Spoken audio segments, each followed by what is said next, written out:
Samedi soir à la Paris Défense Arena, Tuisova inscrit 2 essais face à Toulon. Percutant, dominant, décisif, comme si le temps ne l'avait jamais touché.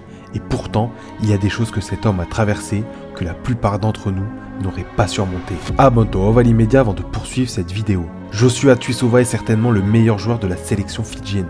Passé par Toulon, par Lyon, aujourd'hui au Racing 92, plus de 10 ans au haut niveau du rugby mondial. Un gabarit de déménageur, une vitesse qui n'a aucun sens pour un mec de son envergure, le genre de joueur qui fait peur aux défenses adverses depuis 2014, et en dehors des terrains, un homme d'une discrétion totale.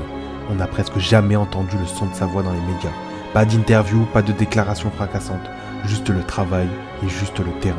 Mais en octobre 2023, pendant la Coupe du Monde en France, quelques heures seulement avant le match des Fidji face à la Géorgie, son père l'appelle pour lui annoncer le décès de son fils de 7 ans, disparu des suites d'une longue maladie. 7 ans, son enfant. Alors, Joshua Tuisova prend une décision qui va sidérer le monde du rugby. Il choisit de ne pas rentrer aux Fidji pour les obsèques de son fils. Il reste avec son équipe et quelques heures après avoir appris la nouvelle, il rentre sur le terrain pour ses coéquipiers, pour son pays, pour les Fidji. Il y a des choses dans le sport qu'on ne peut expliquer, des choses qui dépassent le talent, qui dépassent la technique. Samedi soir, face à Toulon, à 32 ans, 2 essais et une performance magistrale. Toujours là, toujours debout, comme il l'a toujours été.